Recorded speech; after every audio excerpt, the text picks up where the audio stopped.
कामनाएं व्यक्ति को इतना अज्ञानी बनाती हैं कि वो अनेक देवताओं के पीछे दौड़ता है, कभी किसी की पूजा कभी किसी की पूजा। और वो कामना व्यक्ति को इतना अज्ञानी बना देती है कि वो मुर्दे के ऊपर भी चादर चढ़ाने के लिए चला जाता है। आजकल देख रहे हैं आप, साईं जैसे व्यक्ति को भी अज्ञान ने ही भगवान बनाया, वो भगवान थोड़ी है। लेकिन साईं को भी भगवान बना करके लोग पूजने लगे, क्यों? बोले अज्ञान। कामना का भूत सिर पर चढ़ा है कि शायद यही मेरी कामना पूरी हो जाए। इस कामना के अज्ञान ने व्यक्ति को कितना भ्रमित किया। कामैस्तैर्तैर्हृतज्ञानाः प्रपद्यन्ते अन्य देवता। कामनाओं के कारण अनेक देवताओं के पीछे इधर उधर व्यक्ति भटकता है, फिर भी उसकी कामनाएं पूरी नहीं होती, अतृप्त ही रहता है।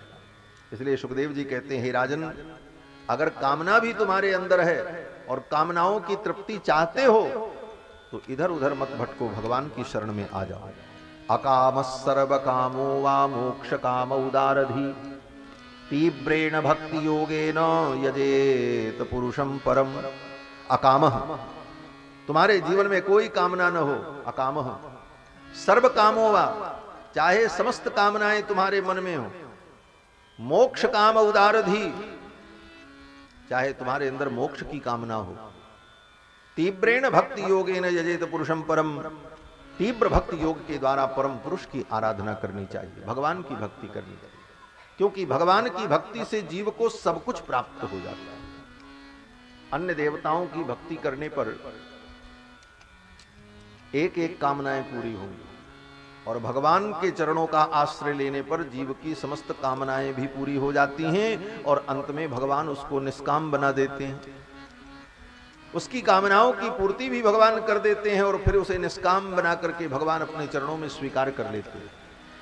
इसलिए भगवान की भक्ति की महिमा है।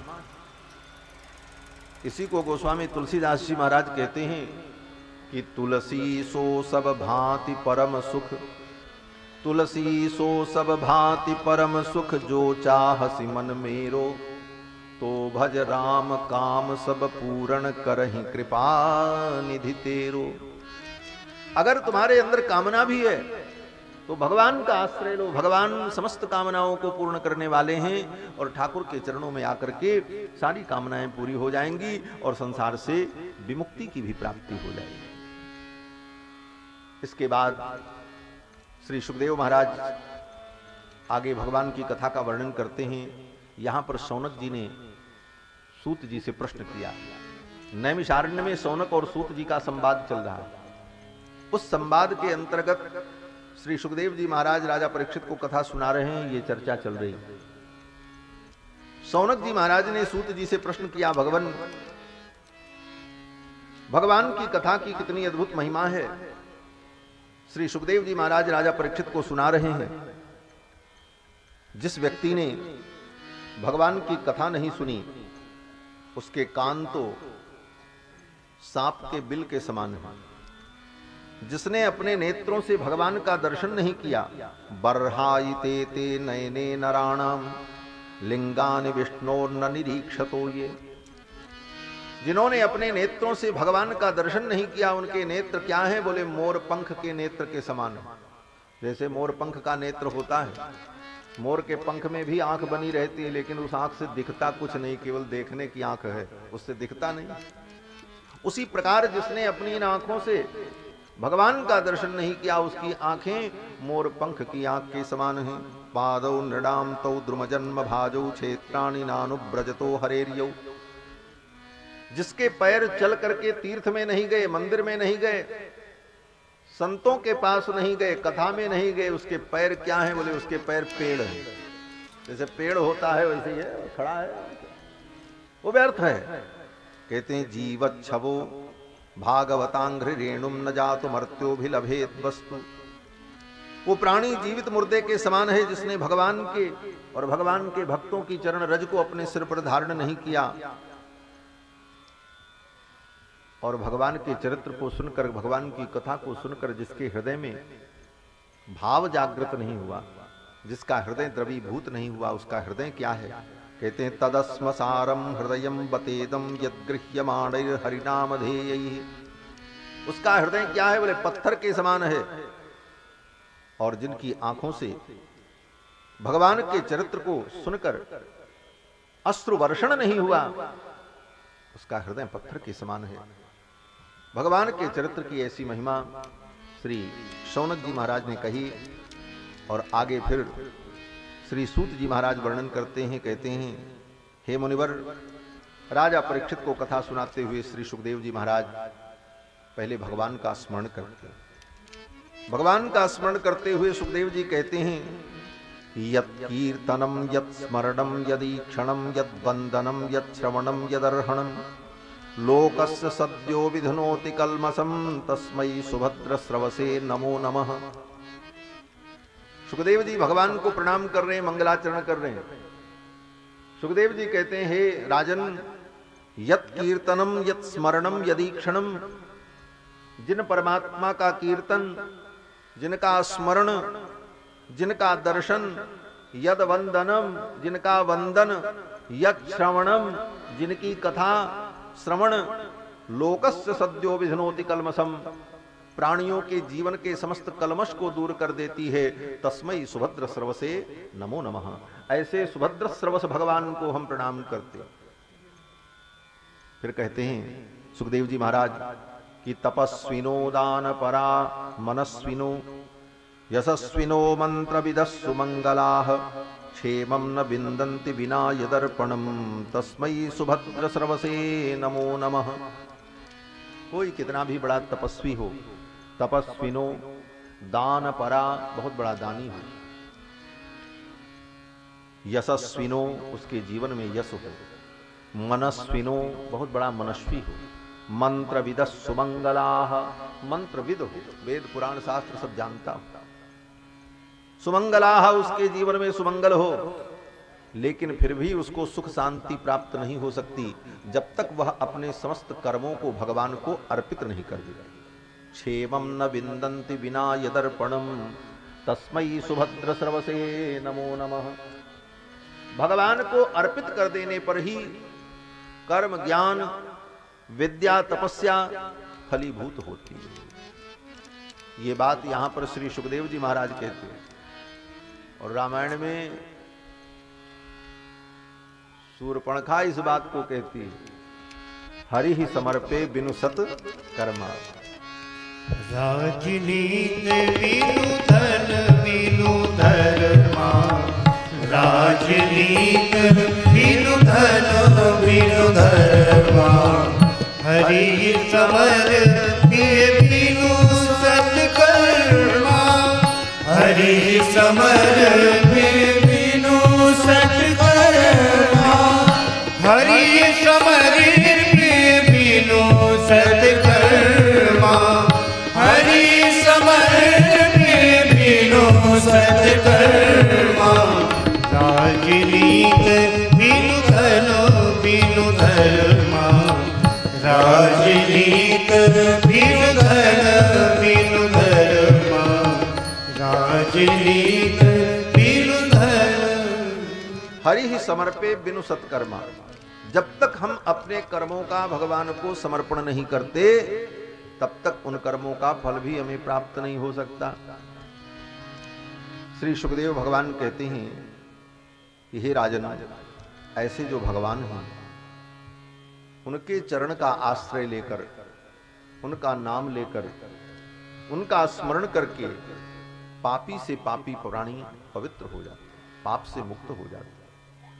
बोले भगवान की भक्ति करके कौन कौन लोग शुद्ध हो सकते हैं, पवित्र हो सकते हैं?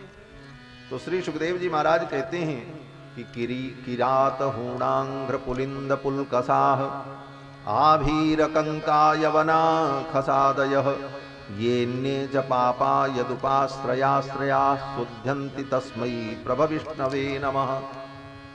किरात, हूण, आंध्र, पुलिंद, पुलकस, आभीर, कंक, यवन, खस, स्वपच, ये जितनी अधम जातियां हैं जिनके जीवन में केवल पाप ही पाप है, ऐसे प्राणी भी भगवान का आश्रय लेकर के पवित्र हो जाते हैं। इसी श्लोक का अक्षरशः भावानुवाद श्री गोस्वामी तुलसीदास जी ने मानस के अंत में किया।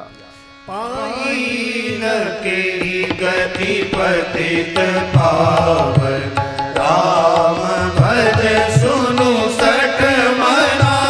पाई न के गति पतित पावन, राम भज सुनु सठ मना।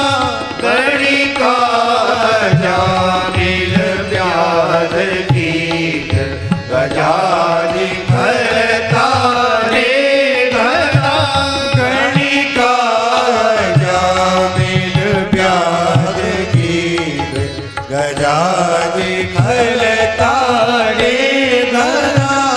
आवीर जवन की रात खस, सुपचादी अति अघरूप ते। आवीर जवन की रात खस, सुपचादी अति अघरूप ते। कही नाम भारत ते पावन, होई राम नमामि ते। कही नाम भारत ते पावन, होई राम नमामि ते। पाई न कई गति पतित पावन, राम भज सुनु सठ मना। पाई न कई गति पतित पावन, राम भज सुनु सठ मना। सुनु सठ मना, सुनु सठ मना। पाई न के गति पतित पावन, राम भज सुन सठ मना। गणिका अजामिल व्याध गीत, गजादि खल तारे घना। आभीर कोल किरात खस, स्वपचादि अति अघर उपजे। कही नाम बारक ते पावन, हो ही राम नमामि। भगवान के चरणों का आश्रय लेकर के बड़े से बड़े पापियों का भी उद्धार होगा। श्री सुखदेव जी महाराज ने भगवत भक्ति की महिमा बताई और फिर देवर्षि नारद और ब्रह्मा जी के संवाद का वर्णन करते हुए भगवान के अवतार का वर्णन किया। श्री सुखदेव जी महाराज कहते हैं, राजन, देवर्षि नारद ने ब्रह्मा जी से पूछा, तत्व की जिज्ञासा की, तो श्री ब्रह्मा जी महाराज ने देवर्षि नारद को भगवान की लीलाओं का वर्णन करके सुनाया और भगवान के अवतार का वर्णन किया। जिस अवतार का वर्णन कल हम लोगों ने श्रवण किया था, उसी विषय को पुनः दूसरे प्रकार से श्री ब्रह्मा जी ने देवर्षि नारद को सुनाया। और फिर इसके पश्चात ब्रह्मा जी महाराज कैसे सृष्टि प्रारंभ करते हैं इसका वर्णन होता है, सृष्टि के क्रम का वर्णन होता है। भगवान नारायण के नाभि कमल से ब्रह्मा जी का प्रादुर्भाव होता है कि भगवान सृष्टि क्यों करते हैं। तो हमारे श्री वेदांत देशिक स्वामी जी महाराज कहते हैं कि सृष्टि करने में भी भगवान की करुणा है। प्रलय काल में जो जीव अपने शुभ अशुभ कर्मों को लेकर लय को प्राप्त हो जाते हैं, तो उनको एक बार पुनः अवसर मिले अपने कर्मों से मुक्त होने के लिए, कर्म बंधन से मुक्त होने के लिए, इसलिए भगवान पुनः सृष्टि करते हैं। यही कारण बताया। दया के परवश होकर भगवान पुनः सृष्टि करते हैं और उन जीवों को पुनः मौका देते हैं कि अब तुम अपने कर्म को फिर सुधार लो और पिछले जो तुम्हारे कर्म हैं शुभ अशुभ, उन कर्मों से मुक्त हो जाओ।